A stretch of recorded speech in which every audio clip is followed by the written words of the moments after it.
गोपी मधुरा लीला मधुरा जगतं मधुरं मुक्तं मधुरं दृष्टं मधुरं शिष्टं मधुरं मधुराधिपतेरखिलं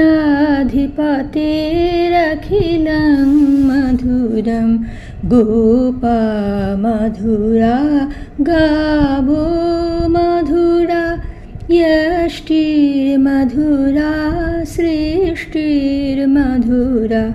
दलितं मधुरं फलितं मधुरं मधुराधिपतेरखिलं मधुरम् अधरं मधुरं वदनं मधुरं नयनं मधुरं हसितं मधुरं। কৃষ্ণের সঙ্গে রাসলীলার উপক্রমে গোপিনীরা প্রত্যেকে ভেবেছিলেন কৃষ্ণ বুঝি একান্তই তাঁর প্রেম ভক্তিতে প্রীত হয়ে কৃষ্ণ শুধু তাঁর কাছেই ধরা দিয়েছেন। সকলের অন্তর্বেদ শ্রীকৃষ্ণ গোপিনীদের গর্ব চূর্ণ করার জন্য আনন্দবিহার অসমাপ্ত রেখেই অন্তর্হিত হয়েছিলেন।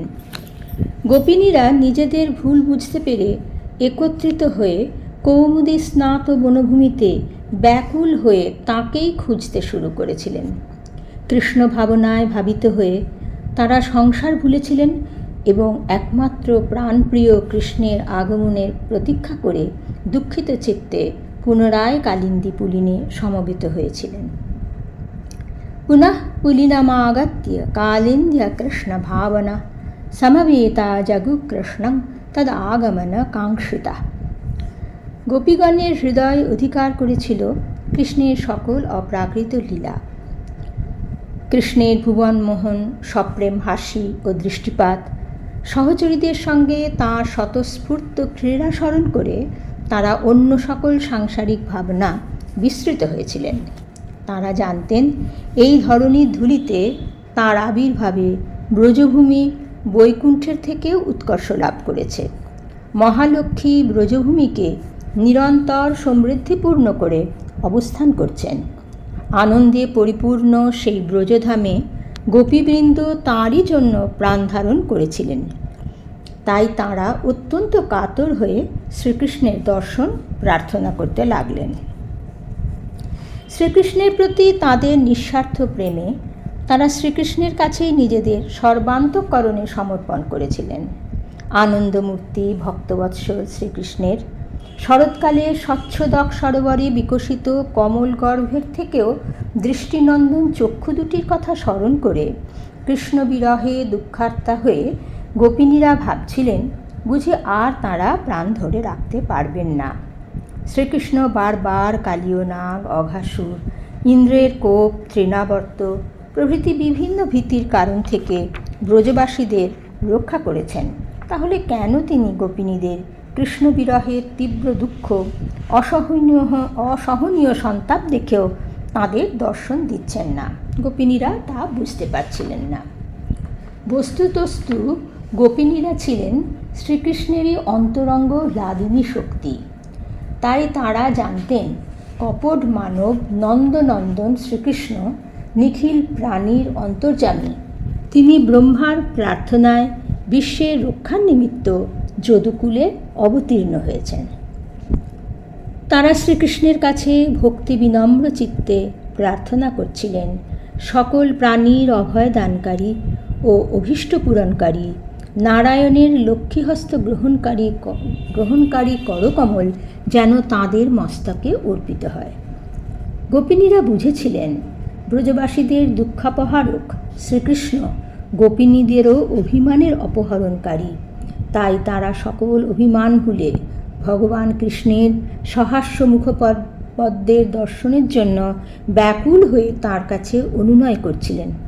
ভজসকে ভবৎকিঙ্করী স্মনো জলরুহাননং চারু দর্শয়। বৃন্দাবনে শ্রীকৃষ্ণ তৃণচর গাভীদের অনুগমনশীল রাখাল হয়ে বিচরণ করলেও গোপিনীরা জানতেন শ্রীকৃষ্ণ শরণাগতের পাপ হরণ করেন। সকল সমৃদ্ধির আধার তিনি। তাই তারা চাইলেন কৃষ্ণের সুকমল পাদপদ্ম দুটি তাদের বক্ষদেশে শ্রীকৃষ্ণ অর্পণ করুন। শ্রীকৃষ্ণের যে পদকমল কালীয় নাগের বিষাক্ত ফনায় অর্পিত হওয়ায় কালীয় হ্রদের জল নির্বিষ হয়েছিল, গোপিনীরাও চাইছিলেন শ্রীকৃষ্ণের পাদপদ্ম বক্ষে ধারণ করে তারাও যেন তাদের হৃদয়ে স্থিত কামনার বিষ থেকে মুক্ত হতে পারেন। ফণে ফণার্পিতং তে পদাম্বুজং কৃণুকুচে শুনা কৃদ্ধিচ্ছয়ম। শ্রীকৃষ্ণের দর্শনাকাঙ্ক্ষী গোপিনীদের প্রার্থনার কোথাও কামগন্ধ লেশমাত্র ছিল না। ভগবান কৃষ্ণের স্তুতি সমৃদ্ধ তাদের প্রার্থনা সর্বতোভাবে তাদের কৃষ্ণের প্রতি অগাধ অটুট ভক্তি এবং কিশোর কৃষ্ণের জন্য তাদের চিত্তে সারল্যমণ্ডিত কারুণ্যকেই প্রকাশ করেছে। জগৎকারণ স্বপ্রকাশ চৈতন্যরূপী শ্রীকৃষ্ণের স্তুতি করে তারা বলেছিলেন, হে কমললোচন, তুমি তোমার মধুর এবং চিত্তাকর্ষক পদাবলীর দ্বারা পণ্ডিতদের মন হরণ করেছ। হে জ্ঞানবীর, তোমার সেই অধরামৃতের দ্বারা মৃত্যুভয়ে ক্ষীণ প্রাণ আমাদের নতুন জীবন দাও। এখানে অধরামৃতের অর্থ কৃষ্ণের মধুর সর্বাত্মক মঙ্গলজনক বাণী, শ্রীকৃষ্ণের চুম্বন নয়, কারণ তাদের স্তুতিতে গোপিনীরা বিধুজনের মনোহরণকারী শ্রীকৃষ্ণের বাণীর অনুষঙ্গেই তাঁর অধর নিঃসৃত সুধাপানের প্রার্থনা জানিয়েছেন। যা কৃষ্ণের অধর সিধু, তাই ভগবানের অধরামৃত। মধুরয়া হীরা वल्गुवाक्कया बुधमनजनया पुष्करे क्षण विधिकरी রিমা বীর মুহ্যতিরধর সিধুনাপ্যায়সনা। গোপিনীদের পরবর্তী প্রার্থনা পূর্ববর্তী শ্লোকটির গূঢ়ার্থকেই দৃঢ় করে। ভগবান কৃষ্ণের স্তুতি করে তাঁরা বললেন, তোমার কথামৃত বিরহীর জীবনস্বরূপ, ঋষিরা তোমারই স্তব করেন।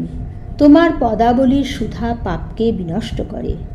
তোমার বাণীর শ্রবণ মাত্রেই মঙ্গলকে আহ্বান করে, প্রেম সম্পত্তি দান করে এবং কীর্তনকারীদের দ্বারা তোমার বাণী সর্বত্র বিস্তৃত হয়। যারা তোমার কথামৃত কীর্তন করেন তারাই সর্বশ্রেষ্ঠ দাতা। তব কথামৃতং তপ্ত জীবনং কবিভিरीरितं কল্মষাপহম শ্রবণমঙ্গলং শ্রীমদাততং ভুবি গৃণন্তি তে ভূরিদা জানা। ইন্দ্রজালের মতো এই বিভ্রমকারী জগতে স্রষ্টা শ্রীকৃষ্ণের অনুক্ষণ ধ্যানের দ্বারা প্রাপ্ত তার প্রসন্ন সহাস্য বদন, তার প্রেম বর্ষণকারী দৃষ্টি, তার বিচরণ এবং তার জ্ঞানমূর্তি গোপিনীদের নিজ নিজ হৃদয়ে অঙ্কিত হয়েছিল। তাকে দর্শন করার জন্য তাদের মনের আবেগ উদ্বেল হয়ে উঠেছিল। করুণায় বিগলিত চিত্ত গোপিনীদের মনোদর্পণে শ্রীকৃষ্ণের সেই আদরণীয় সুকুমার বালকরূপটি জলজল করছিল। তাই গোচারণকালে তার পদ্মের মতো সুন্দর চরণ দুটি শস্যের সূক্ষ্ম অগ্রভাগ তৃণ ও অঙ্কুরে কতই না ক্লিষ্ট হয়, এই ভেবে শ্রীকৃষ্ণের প্রতি করুণায় তাদের হৃদয় দুঃখে মথিত হচ্ছিল। দিনের শেষে কৃষ্ণ যখন গোধূলি ধূসরিত নীল কুন্তলাবৃত মুখপদ্মে সজ্জিত হয়ে তাদের দেখা দিতেন, তখন তাকে বারবার দেখার জন্য তাদের মন ব্যাকুল হয়ে উঠত। বনভূমিতে অন্তর্হিত কৃষ্ণের অন্বেষণ করতে করতে তার মহিমা নিবিড় ভক্তির সঙ্গে স্মরণ করে তার পাদপদ্ম তারা তাদের তৃষিত বক্ষে ধারণ করতে চাইলেন।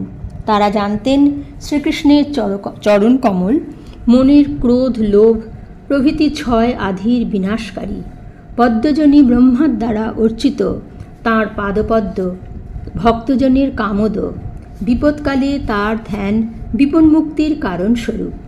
পরম সুখ প্রদানকারী ধরণীর বক্ষে স্থাপিত ধরণীর ভূষণ সেই চরণ কমল গোপিনীরা চাইলেন শ্রীকৃষ্ণ তাদের স্তনদেশে অর্পণ করুন।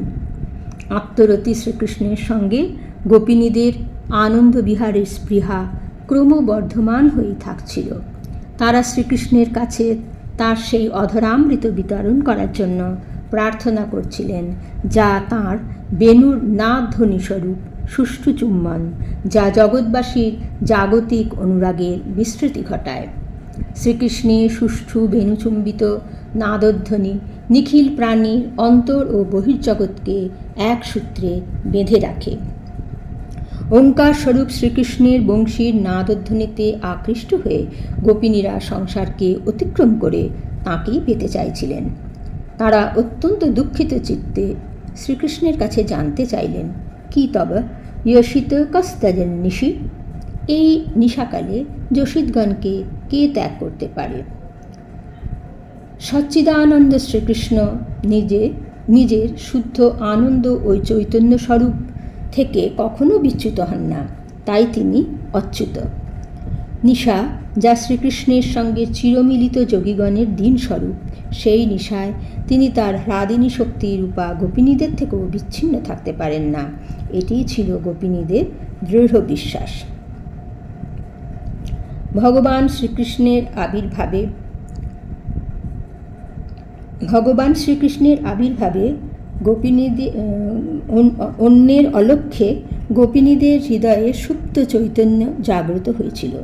তার হাস্যপ্রফুল্ল আনন, তার প্রেমময় বীক্ষণ, কল্যাণীর আশ্রয় তার বৃহৎ পরিব্যাপ্ত হৃদয়াকাশ বারবার তার দর্শন লাভের জন্য গোপিনীদের উন্মুখ করে রাখত। তাঁর দর্শন বিনা তাঁরা প্রাণ শক্তি হারাতেন। শ্রীকৃষ্ণ ধরাধামে প্রকটিত হলে বিশ্বের সমস্ত অশুভ শক্তির বিনাশ হয়ে জগতে আনন্দ ও শান্তির প্রতিষ্ঠা হয়। গোপিনীরা জগতের মঙ্গলের জন্য ও তাঁদেরও হৃদয়কে আধিমুক্ত করার জন্য শ্রীকৃষ্ণর কাছে প্রার্থনা জানালেন। কিশোর কৃষ্ণের কোমল পাদপদ্ম তাদের কঠিন বক্ষদেশে সন্তর্পণে ধারণ করতে চেয়েও করুণায় দ্রবীভূত হয়ে তাঁরা ভাবলেন যে বনে ভ্রমণকালে তীক্ষ্ণ কুশাগ্র ও পাষাণের দ্বারা তার চরণকমল কতই না ব্যথিত হয়, তাই তাদের বক্ষের কাঠিন্য হয়তো তাঁর পাদপদ্মকে ততটা পীড়িত করবে না। শ্রীকৃষ্ণের অদর্শনে শ্রীকৃষ্ণ বিজয়ে গোপিনীরা কৃষ্ণের প্রতি যে স্তুতি ও তার কাছে যে সকাতর প্রার্থনা করেছিলেন তা সম্পূর্ণ শৃঙ্গার রসবর্জিত। শ্রীকৃষ্ণের প্রতি কোনোভাবেই তাদের সকাম প্রেম প্রকাশ পায়নি। তাদের প্রেম ছিল শ্রীকৃষ্ণ বিরহজনিত করুণ রসজাত দুঃখার্ত নিষ্কাম প্রেম। ভগবান শ্রীকৃষ্ণের গোপিনীদের সঙ্গে রাসলীলায় শৃঙ্গারসহ 9টি রসের অবশ্যই স্ফুরণ হয়েছিল, কারণ শ্রীকৃষ্ণ স্বয়ং রসস্বরূপ। শৃঙ্গারাদি 9টি রস তাঁরই নিজের স্বরূপ। অবশেষে গোপিনীরা শ্রীকৃষ্ণের প্রতি তাদের হৃদয় নিংড়ানো শুদ্ধ প্রেম উজাড় করে দিয়ে দিশাহীন অন্ধকারে যখন ব্যাকুল হয়ে কৃষ্ণের অন্বেষণ করছিলেন, তখন গোলকে ভক্তের ভগবান আর স্থির থাকতে পারলেন না। অপরূপ কিশোর বেশে মধুর হেসে শ্রীকৃষ্ণ গোপিনীদের মধ্যে আবির্ভূত হয়ে তার আনন্দ গোপিনীদের মধ্যে প্রসারিত করলেন। আনন্দের সমুদ্রে গোপিনীরা মগ্ন হলেন। শুরু হলো দিব্য মহাজাগতিক রাসলীলা। সে অমৃতলীলার বর্ণনা পরের পর্বে। এখন আসুন আমরা শ্রীকৃষ্ণের নাম সংকীর্তন করি। হরে কৃষ্ণ কৃষ্ণ কৃষ্ণ হরে হরে, হরে রাম রাম রাম হরে হরে, হরে কৃষ্ণ কৃষ্ণ কৃষ্ণ হরে হরে, হরে রাম রাম রাম হরে হরে, হরে কৃষ্ণ কৃষ্ণ কৃষ্ণ হরে হরে, হরে রাম রাম রাম হরে হরে